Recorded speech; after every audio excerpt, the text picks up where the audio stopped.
Assalamualaikum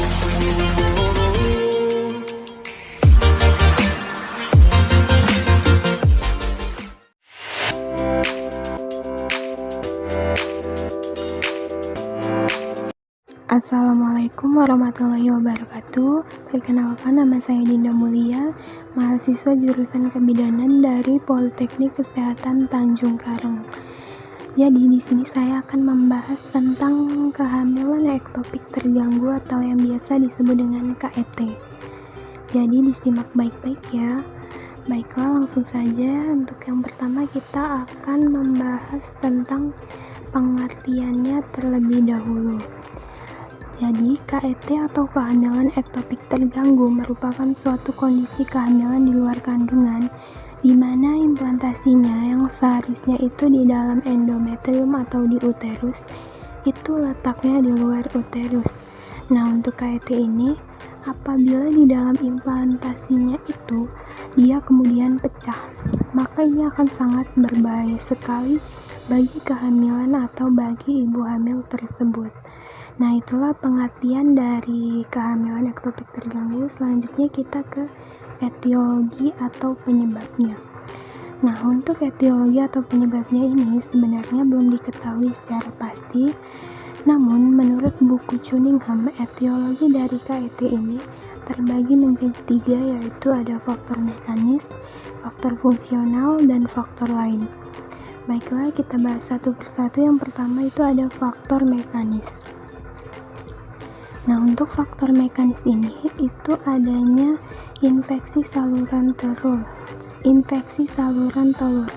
Kemudian ada juga kehamilan ektopik sebelumnya yang menyebabkan kehamilan ektopik selanjutnya.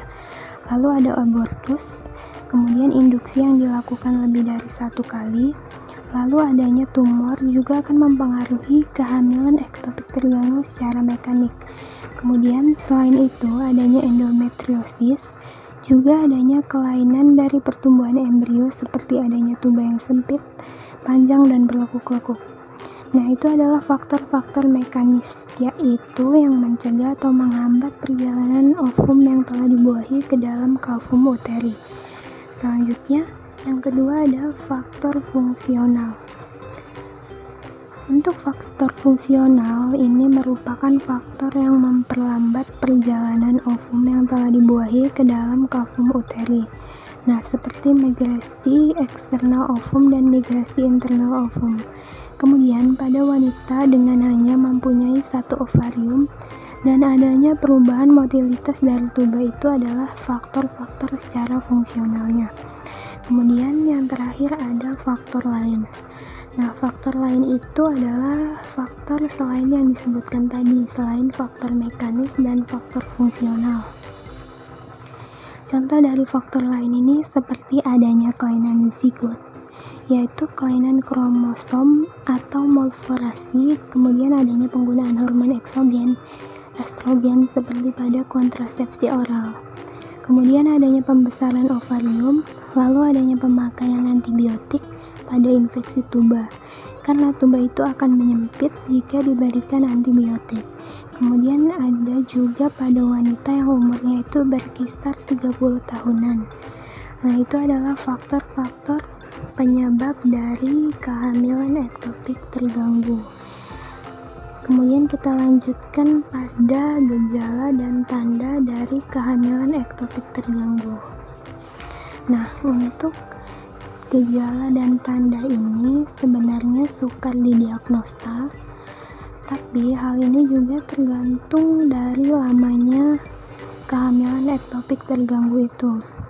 Biasanya kalau sudah lama itu ibu juga akan mengalami perasaan sakit serta adanya perdarahan.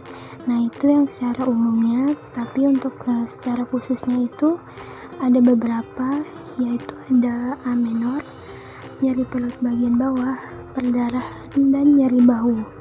Baiklah, yang pertama yaitu ada amenor. Nah, untuk gejala pertama yaitu amenor itu artinya tidak haid. Nah, ini biasanya juga terjadi pada kehamilan normal seperti yang lainnya, yaitu proses pematangan sel telur ini sudah terhenti ketika ibu sudah mengalami positif hamil. Jadi hampir sama dengan kehamilan normal, tapi nanti amenor pada KET ini akan berlangsung hingga terjadinya kematian janin ataupun robekan dinding pada tubanya. Nah, itulah yang membedakan kehamilan normal dengan kehamilan ektopik terganggu. Nah, yang kedua itu gejala dan tanda dari KET ada nyeri perut bagian bawah. Nah, nyeri perut bagian bawah ini merupakan gejala utama dari KET. Karena akibat peregangan dinding tuba ataupun ruptur tuba, nyeri ini dirasakan ibu secara berbeda-beda tergantung penyebabnya. Biasanya nyeri ruptur tuba itu dapat membuat ibu sampai pingsan. Tetapi apabila janin itu tidak terlalu besar, nyeri hanya biasanya disebabkan karena peregangan dari dinding tuba saja. Jadi ibu akan mengeluh sakit perut yang sebenarnya tidak seberapa sakit. Rasa nyeri biasanya terdapat pada satu sisi, tetapi biasanya darah itu akan masuk ke dalam rongga perut. Kemudian rasa nyeri itu bisa saja menjalar ke bagian tengah ataupun ke seluruh bagian tubuh bagian bawah. Nah, rasa nyeri itu juga terjadi pada cavum Douglas, di mana ini tempat kosong antara vagina dan anus. Jadi, cavum Douglas ini isinya itu berasal dari embrio dan darah yang telah menggumpal. Yang penonjolan ini bisa juga menyebabkan rasa nyeri pada saat buang air besar. Kemudian gejala dan tanda yang ketiga ada perdarahan. Nah, untuk perdarahan pervaginam itu disebabkan oleh kematian janin, kemudian pelepasan dinding rahim terluar, dan adanya robekan dinding-dinding tuba. Dan hal ini akibat dari gangguan dari pembentukan HCG. Dan untuk darah yang keluar itu biasanya berwarna coklat ketuaan. Dan kemudian yang terakhir gejala dan tanda dari KET ada nyeri bahu. Nah, untuk nyeri bahu ini akibat dari pendarahan di dalam rongga perut yang dapat merangsang diafragma. Dan apabila darah ini yang di dalam rahim itu menggumpal, maka dia mengalami nyeri yang akan bertambah parah. Bahkan juga nyeri tersebut juga menjalar ke bagian-bagian tubuh lainnya seperti punggung dan seluruh perut. Dan ini tidak terjadi pada kehamilan normal. Jadi itu yang membedakan antara kehamilan normal dan kehamilan ektopik terganggu. Baiklah, selanjutnya setelah gejala dan tanda kita ke diagnosis. Nah, untuk menegaskan diagnosis ini harus dilakukan beberapa cara. Karena secara kasat mata, kehamilan ektopik terganggu tidak bisa dideteksi. Tetapi yang paling tampak itu, ibu pasti akan merasa kesakitan. Kemudian dia mengalami pucat. Kemudian adanya pemeriksaan itu ditemukan adanya tanda-tanda syok, adanya nyeri pada rongga perutnya, serta disertai perdarahan. Nah, untuk hal ini bisa dilakukan dengan tes kehamilan. Lalu untuk diagnosis yang pertama itu ada pemeriksaan umum, kemudian ada anamnesis, lalu ada laparoskopi, lalu ada USG, kuldosentesis dan laboratorium, lalu yang terakhir ada pemeriksaan ginekologi. Untuk itu kita bahas satu persatu. Untuk yang pertama adalah tes kehamilan. Nah, untuk tes kehamilan ini untuk menegakkan diagnosa itu, tesnya itu positif atau iya. Nah, ini hampir sama dengan kehamilan normal pada umumnya. Nah, untuk yang kedua yaitu ada pemeriksaan umum. Untuk pemeriksaan umum ini, jadi pemeriksaan umum biasanya ibu hamil itu nampak kesakitan dan wajahnya itu semakin pucat. Kemudian adanya perdarahan pada rongga perut dengan tanda-tanda syok. Kemudian pada jenis ini perut itu juga sedikit mengembang dan disertai juga nyeri tekan. Nah, itu untuk pemeriksaan umumnya. Kemudian ada anamnesis. Nah, untuk anamnesis ini biasanya haidnya itu terlambat dalam beberapa waktu. Untuk anamnesis pada kehamilan muda itu biasanya terjadi nyeri perut bagian bawah. Nah, kemudian selanjutnya itu ada pemeriksaan ginekologi.